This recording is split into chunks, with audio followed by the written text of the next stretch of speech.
Aleluia, louvado seja Deus. Feche os seus olhos, nós vamos orar para as crianças onde eles estão.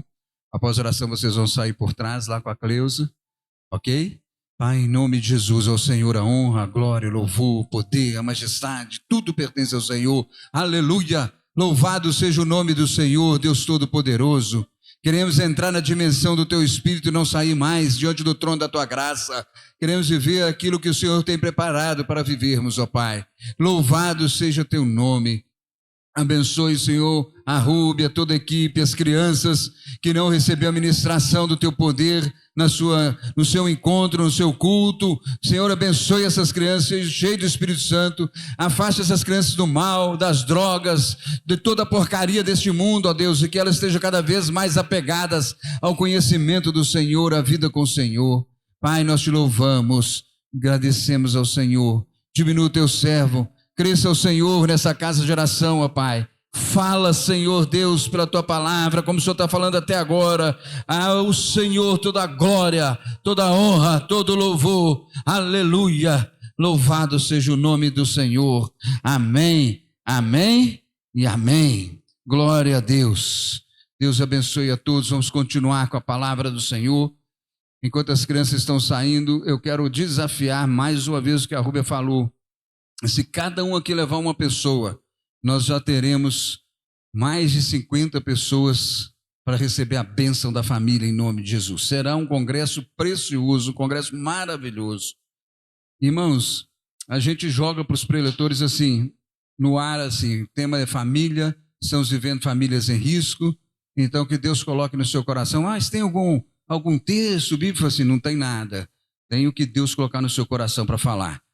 Então, quando você vier no sábado e no domingo, você vai ser muito abençoado. O templo aqui vai ser das crianças. Nós vamos passar filme, vai ter um tempo precioso com as crianças aqui. Então, podem trazer sobrinhos, podem trazer netos, porque nós vamos ter um tempo precioso das crianças aqui no templo. E nós estaremos lá na rua Joaquim Nepomuceno Pimenta, número 10. Divulgue, o Carlos vai jogar hoje, à tarde já vai sair lá no WhatsApp do grupo da igreja, comece a compartilhar. Eu vou fazer o seguinte, eu vou gravar um áudiozinho para o meu amigo, falando para ele dar uma olhada naquele, com carinho, naquele folder, porque é tempo precioso para ele. Ele não vai ter outro tempo precioso como esse fim de semana. Para os homens, nosso encontro do último sábado de junho, o preletor já confirmou a presença aqui. Vai ser um tempo bombástico aí para os homens, viu? Já vai falando para as esposas, olha, o último sábado é o nosso encontro precioso de todos os homens, de todas as idades. Tirando crianças abaixo de 10 anos de idade, para cima vai receber uma palavra bombástica aí para a glória de Deus. Amém? Em outubro teremos um encontro especial das crianças. E nós estamos planejando um encontro especial também dos nossos adolescentes. Queremos esse ano de 2025, 25 anos, 2023, 25 anos da IBGEM, um tempo de restauração da igreja. Amém? Amém? Então vamos fazer o seguinte, vamos começar já com a Bíblia. Pega a Bíblia, deixa a Bíblia aberta, pega caneta e papel, você precisa cada vez mais crescer. Quem aqui tem mais de 2 anos de salvação de Cristo em Jesus, está na igreja, tem mais de 2 anos? Levante a mão, mais de 2 anos.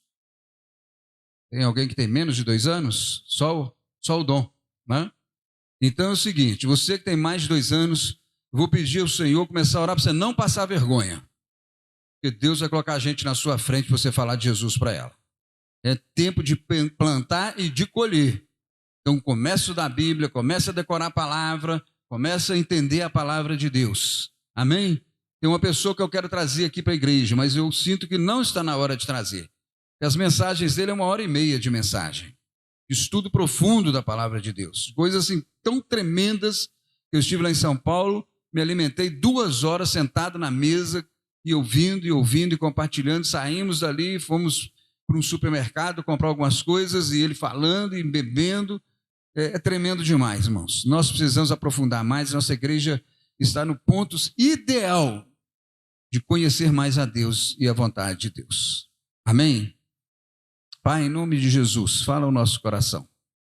Fala, Senhor, sobre a família que ora. Família que ora. Quebra a nossa vida no poder do Espírito Santo. Estamos disponíveis para o Senhor. em nome de Jesus. Amém. Amém? Já deixa a sua Bíblia aberta sem ler a palavra por enquanto, no livro de Josué, capítulo 10. Quero começar dizendo que não existe família perfeita. Um pastor amigo fez uma conferência sobre esse tema e é muito interessante. Nós não temos nenhuma família perfeita porque nós não temos nenhum padrão específico qual é a família perfeita. Mas nós, como cristãos, temos a obrigação de buscar em Deus a nossa perfeição, para que a nossa família busque a perfeição em Deus, como o nosso Deus é perfeito. Amém? Então comece a assumir que família, que é propósito de Deus, ela sofre ingerência daquele que quer destruir a família, João 10:10. Por isso, em nome de Jesus, acorda, meu irmão. Acorda. Desperta tu que dormes, palavra do apóstolo Paulo. Levante-se dentre os mortos, desperta, enquanto há tempo de despertar. Nós fazemos muitas coisas pela nossa família. A família sempre está em batalha, sempre tem um problema ali, um problema de saúde, um problema financeiro, um problema de relacionamento, um problema de moradia, um problema de provisão, sempre temos isso. Sempre temos, não é verdade?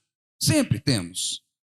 E às vezes nós procuramos soluções no nível terreno. Trabalhar mais, educar mais, orientar mais, correr atrás da situação. Sempre. Hoje isso vai acabar em nome de Jesus. Amém? Porque você vai sair aqui com uma visão diferente como lidar com os problemas da sua família. Nós precisamos retomar o que a Bíblia diz sobre o plano espiritual. O apóstolo Paulo falou que não andava por vista, mas pela fé. O que ele quer dizer com isso? Ele vivia na terra, no plano terreno, mas a visão dele era espiritual. A Rúbia, que sem saber o que eu ia pregar, eu não preguei para a Rúbia, ela já falou aqui com todos nós sobre que tudo é a respeito de Deus. Tudo é a respeito dele. Sendo tudo a respeito de Deus, eu não posso fugir ao padrão de Deus. E o padrão de Deus é espiritual. Nos colocou na terra para sermos bênção, para espalharmos a glória dele. Quando o pecado entrou na terra, ele fez uma promessa. Essa promessa em Adão e Eva, que viria um de mulher que esmagaria a cabeça da serpente. Depois ele fez uma aliança com Noé, que o mundo não ia terminar mais em água. Depois ele fez uma aliança preciosa com Abraão. Queria abençoar a vida dele, fazer dele grandes nações, e que através dele, dessa aliança, seriam benditas todas as famílias da terra. Como seriam benditas as famílias da terra, Edésio? Como o dom, nós estamos estudando no nosso discipulado, porque Jesus veio da raiz de quem? De Abraão. Abraão, Isaac, Jacó, 12 tribos, Jesus veio da tribo de Judá. Isso é espiritual, irmãos. O plano da terra é uma coisa, mas o plano do Espírito é outra coisa. E a única maneira de você entrar no nível espiritual, no plano espiritual, no mundo espiritual, é levar a sua vida através de você, Sara, Bia, Samuel, adolescentes, através de você, irmão Sinobelino, irmão Moacir, os mais capacitados aqui da igreja, de todos nós, oração. Olha o que diz a palavra de Deus. Josué capítulo 10, versículo 12 em diante. Então Josué falou ao Senhor no dia em que o Senhor entregou os amorreus nas mãos dos filhos de Israel. E na presença dos israelitas ele disse: Sol, detém-se em Gibeão, e você, lua, pare no vale de Aijalon. E o sol se deteve, a lua parou, até que o povo se vingou de seus inimigos. Não está escrito isso no livro dos justos? O sol se deteve no meio do céu e não se apressou se pôr por quase um dia inteiro. Não houve dia semelhante a este, nem antes e nem depois dele, tendo o Senhor assim atendido a voz de um homem, porque o Senhor lutava por Israel. Olha que maravilha, olha que glória, olha que poder. O universo parou, a rotação da terra parou, em benefício de uma oração, para que o propósito de Deus se cumprisse. Josué estava travando uma guerra com 5 reis. E ele pensou, eu preciso de mais tempo. Quem pode parar o tempo? Quem? Qual rei? Qual poderoso nesse mundo que pode parar o tempo? E ele orou ao Senhor. E Deus concedeu. Assim temos a experiência de Elias, que orou e parou de chover 3 anos. Depois ele orou e Deus enviou a chuva. Meu irmão, a oração é poderosa. Se você quer ter vitória na sua família, primeiro entenda que você está em batalha. Desde o dia que entramos nessa terra, nascemos nessa terra, nós estamos em batalha espiritual. Pode anotar isso aí. Segundo, quando você teve um encontro com Jesus, que Jesus mudou a sua vida, te deu uma nova vida, você agora é um guerreiro na batalha espiritual, uma guerreira na batalha espiritual. O tempo vai engolindo, o tempo vai trazendo situações, complicações, e você sai da batalha espiritual e vive no plano terreno. É hora de você parar com esse negócio de viver no plano terreno e olhar que a sua vida toda é espiritual. Deus não está aí para ser acionado como um botão de emergência, como no ônibus que trava as portas e aperta lá para a porta abrir. Ou no metrô, quando você vê uma situação e você bate a campainha de emergência, lá ele vai travar a roda. Tem gente pensando que Deus é o sinal de emergência. Busca a Deus, pede a Deus, clama a Deus, tem nada errado, mas só para emergência. O apóstolo Paulo diz em 1 Tessalonicenses 5,17, abre aí, orai sem cessar, orai continuamente, guarda esse versículo. Talvez você sabe de cor esse versículo várias vezes, mas você tem vivido esse versículo? Por que o sol parou? Por que a lua se deteve quando Josué orou? Porque era uma emergência ou porque ele andava com Deus? Porque ele sabia quem era Deus? Porque ele tinha conhecimento do Deus que ele servia? Ele sabia da missão que ele servia ou não? Ele estava bem acostumado a andar e falar com Deus. Meu irmão, 1 Tessalonicenses 5,17, você precisa absorver, comer, ruminar, entender na profundidade o que é orar sem cessar. Quando você entrar nesse plano espiritual, você vai conseguir enxergar o plano terreno, um campo de batalha e de vitória para você. Você já chegou na sua casa que está tudo bem, você chega feliz e uma palavra mal colocada para a esposa ou para o filho já transtornou tudo, já mudou tudo? Do nada. Ah, porque eu tive um dia muito ruim. É? Alguém diz assim, para apimentar a briga, e o que eu tenho com isso? Já aconteceu? Porque os nossos olhos ainda estão no plano terreno. Quando você olha o plano terreno, vê a situação, como Josué viu, olhou o plano terreno. Olha, eu tenho possibilidade de vencer porque eu creio num Deus que está comigo. Ele que mandou fazer isso. Ele parou, saiu do plano terreno, orou, plano espiritual. Deus agiu aonde? No plano terreno. Deu para ele o quê? E para o povo de Israel, vitória sobre 5 reis. Lê depois toda a história. Os reis vão entrar numa caverna. Lê toda a história. Como que Deus faz, irmãos? Como é que Deus tem tudo programado? Isso é tão sério, irmãos. A questão da família que ora, é tão sério essa situação do plano espiritual, da dimensão do Espírito na oração, que Jesus, quando veio a este mundo e começou o seu ministério, ele começa o seu ministério orando. E tem gente que acha que está lá em Lucas 4. Não. Abra a palavra de Deus em Lucas 3, 21. Só esse versículo está registrado nos evangelhos. Lucas 3, 21. Lá diz claramente o quê? E depois de todos terem sido batizados, batizou Jesus. Então Jesus orou. E o que aconteceu? Deus enviou quem? O Espírito Santo em forma de corpórea de uma pomba. Como que Jesus começou o ministério dele? Orando. Orando.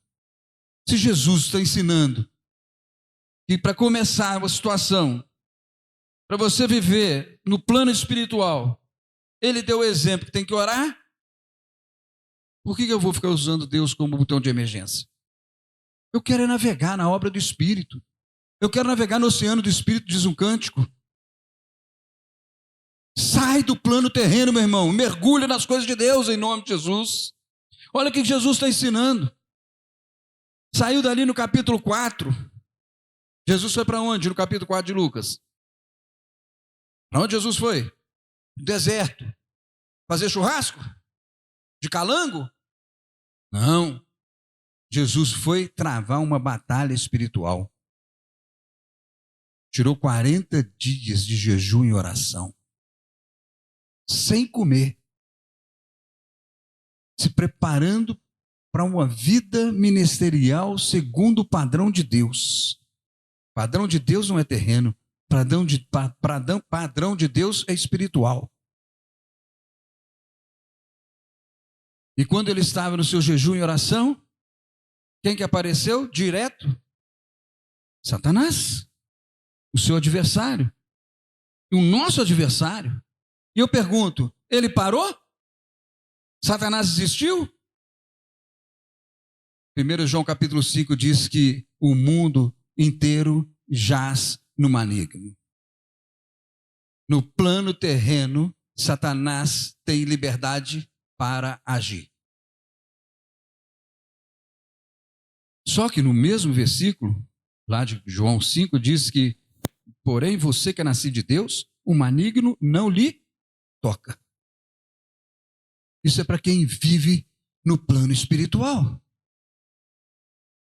Quem entende que o mundo inteiro jaz no maligno, então existe uma batalha espiritual. Porque Satanás não é terreno. Ele foi um querubim ungido, diabo. Apelidado de Lúcifer. E que foi expulso do céu. Mas Deus não tocou na autoridade que ele tem sobre todos que querem ter um encontro com Jesus. O apóstolo Paulo fala isso. Lá em 1 Coríntios 4,4 ele diz lá que o diabo cegou o entendimento daqueles que querem ver o evangelho e não conseguem ver o evangelho. Ele cega. O apóstolo Paulo diz que ele se transforma em anjo de luz. Parece ser um anjo de luz. Se possível, ele vai enganar até os cristãos. Então ele está aí agindo. Tanto é que quando Jesus estava lá em jejum e oração, e ele chegou para confrontar Jesus. Ele foi tentar Jesus. Ele foi numa batalha espiritual para derrubar Jesus ali. Até então ele tinha o poder da sedução da morte. Mas quando Jesus morreu e ressuscitou, diz lá Apocalipse, no capítulo 1, que Jesus tomou a chave da morte e do Hades. Pertence tudo a Deus. E ele fica furioso, e ele está solto no planeta Terra. Alguns religiosos cristãos não acreditam que Satanás está solto. Está solto. Agindo contra o povo de Deus. Enganando toda a humanidade. Por isso você vê, não, o mundo está muito doido. Sabe quem enxerga isso? Quem está caminhando com Deus, quem está lendo a palavra, quem está buscando o plano espiritual, está enxergando como que o diabo está agindo no mundo. Você está preocupado com o Brasil? Você acha que é movimento político? Você acha que é isso? É mundo espiritual. Você precisa orar. Tem pessoas dirigindo essa nação debaixo do poder das trevas. Tem vereadores, funcionários públicos, deputados, senadores, que não creem em Deus, que não adoram Deus. Alguns são declarados adoradores de demônios. Não escondem. Ficou tão claro na campanha política, né? Direita, esquerda, ficou claro de pessoas que se levantaram falando que eram adoradores de demônios. E tem gente achando que isso é história da carochinha, todo mundo rindo. Não, meu irmão, se você quer gozar das coisas vitoriosas na sua família, entenda que é mundo espiritual. O plano é espiritual. Jesus lá na sua batalha, Lucas 4, ele destruiu as intenções de Satanás naquele momento pela palavra de Deus. Está escrito. Jesus não falou nenhuma vez, eu estou mandando em você. Não, ele diz, está escrito. Você obedece à palavra de Deus. Dê ordem no mundo espiritual, porque Satanás é destronado pela palavra de Deus. Se você continuar sem viver a vida espiritual, sem ver o plano espiritual, você vai continuar olhando sua esposa que não se converte, seu filho que não se converte, seu marido que se não converte, situações complicadas no seu lar, porque você está no plano terreno e Satanás está tomando conta. Mas quando você ora e ora a palavra de Deus, você começa a colocar ordem no seu mundo espiritual. E quando você tem ordem no seu mundo espiritual, entra em ordem no seu plano terreno. Satanás não suportou, mas a Bíblia diz que ele foi embora para ter depois umas outras investidas, não foi assim? Mas ele venceu. Adorar a Deus. Lucas capítulo 5, versículo 16. Porém, o que se dizia a respeito de Jesus se espalhava cada vez mais, e grandes multidões afluíam para ouvir, para serem curadas de suas enfermidades. Ele, porém, se retirava para lugares solitários. 15 e 16. E orava. Jesus, ele nos ensina que tem momentos que você tem que se retirar. A batalha está difícil na sua casa. Sua família está complicada. Retire-se da situação, meu irmão. Dá um pezinho para trás. Olha a situação no mundo espiritual. Vai buscar Deus. Vai clamar a Deus. Momentos sozinhos com Deus, sozinho com Deus. Segundo, tem batalha que dura décadas na nossa família. Tem batalha que dura um dia. Uma hora, mas tem outras batalhas que são terríveis. Se no plano terreno a gente tem batalhas de anos, tem de 6 dias e tem de anos, você imagina no mundo espiritual. E quanto maior a batalha, se você persistir, maior é a vitória em nome de Jesus. Poderia parar aqui só para contar experiências de vitórias na batalha espiritual e das demoras da resposta de Deus na nossa perspectiva, porque Deus não atrasa. Nós que queremos acelerar a vontade de Deus. Aquela pessoa assim, ora por ela. Meu marido não larga isso, não larga aquilo, ora por ele. Ele não se converte de jeito nenhum. Para de profetizar maldição na sua casa.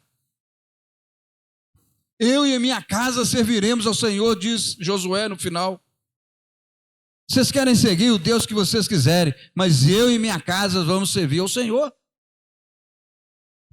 Nós não iremos fugir aquilo que eu aprendi desde que eu saí do Egito. as leis que Deus deu a Moisés. Eu estou colado em Deus, quero conhecer a Deus, fazer a vontade de Deus. Amém, igreja? Alguém não está entendendo? Alguém que o Espírito Santo não está revelando a palavra? Porque hoje é esta palavra que Deus tem para você e não sei se você terá outra palavra dessa. Jesus fez muitos milagres. Mas como li a palavra de Deus, tudo debaixo de oração. Você precisa de um milagre na sua casa? Ora. Não abra mão dos seus filhos, da sua esposa, do seu esposo, no diabo não. Ah, passou esse mês, essa juventude esse mês. É, lógico, o mundo está no maligno, jaz no maligno. Então é essa merreca mesmo aí. É assim que você vê? Então o que diz a Bíblia que Deus nos deu autoridade no mundo espiritual lá em Efésios e colocou debaixo dos nossos pés o diabo e deu autoridade à igreja? Ó, tem alguma coisa de interferência aí, Carlos, fica tranquilo. Que coisa, irmãos, é você fugir da presença de Deus. Se alguém entrasse correndo aqui na igreja gritando desesperado, qual seria a sua reação? Nós estamos falando de oração. Você chega em casa, seu filho está ardendo de febre, o que você faz? Dá Tilenol? Primeiro, você dá Tilenol.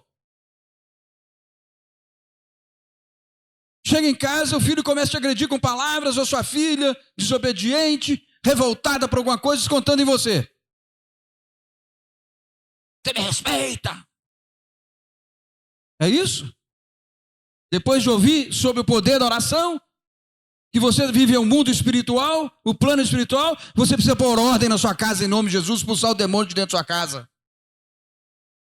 Primeiro a gente faz uma avaliação da gente. Segundo, nós vamos avaliar o que está errado dentro da nossa casa. No mundo espiritual. Para que os milagres venham. Para que as curas aconteçam. Isso Jesus estava ensinando para os discípulos. Separou 12 e ele só ensinando oração. Ele só ensinando oração. Capítulo 6 de Mateus. Eu não vou ler tudo, mas você pode acompanhar pelo menos alguns versos. Anota aí no seu texto. Mateus 6, de 5 a 14, ele encerra com a oração do Pai Nosso. Capítulo 6, versículo 5 em diante. E quando orarem, não sejam como os hipócritas que gostam de orar em pé nas sinagogas, nos cantos das praças, para serem vistos pelos outros. Verdade, verdade, eu digo, que eles receberam a recompensa. Deixa para lá, acréscimo do pastor. Mas quando você orar, entre no seu quarto e feche a porta. Ore a seu pai que está em secreto, e o seu pai que o vê em secreto, lhe dará a recompensa. Amém? Então, meu irmão, Jesus está ensinando. E eu fico perguntando, por que Jesus está ensinando oração para os discípulos? Por que Jesus investiu na oração?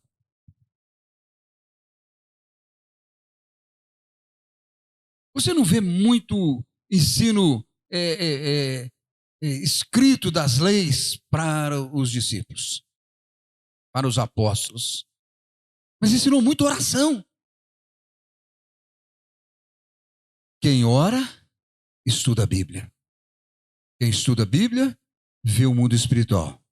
Quem está no mundo espiritual, tem vitória nas batalhas. Quem lê Bíblia, por ler Bíblia, ele não ora. E fica no plano terreno. Mateus 26, 36. Antes da sua morte, Jesus está chegando o momento de ir para o seu castigo, a paixão de Cristo, até a morte de cruz. O que ele faz? Primeiro, ele pratica um ato que deveria ser repetido por todos os cristãos, a ceia do Senhor, falando da sua morte, da sua ressurreição, do seu corpo, da sua vida, do seu ministério, do sangue que purifica de todo pecado. Aí ele sai cantando um cântico e foi para onde? O Getsemane, Monte das Oliveiras. Foi lá para o Getsemane, Jardim do Getsemane. Levou lá os 12 apóstolos, com exceção de um que pulou fora, tentado por Satanás para trair Jesus. Os outros 11 foram com Jesus. Olha que interessante isso, meu irmão. Quando Jesus chega lá, ele deixa, preste atenção, tinham quantos? 11. Ele deixa 9 e chama Pedro, Tiago e João. Vem para cá, um pouquinho para cá. Orem para que não entre em tentação. E foi mais à frente orar sozinho. Era o tempo dele. Vocês sabem, ele suou gotas de sangue, angústia, batalha espiritual. Ele volta, eles estão dormindo. Vocês precisam orar. Não conseguem orar nem uma hora. Orem. Orem porque vocês não entram em tentação. Olha que Jesus não foi nem no outro grupo. A Bíblia não revela o outro grupo, revela os 3 principais. Seriam líderes poderosos. Jesus ensinando oração. Quantas mensagens você já ouviu de oração? Você que tem mais de 2 anos, como eu perguntei aqui na igreja. Quantas mensagens você ouviu sobre oração? Quantas mensagens você já ouviu que a oração leva ao conhecimento da palavra, a palavra leva ao conhecimento do poder de Deus? Quantas? Quantas?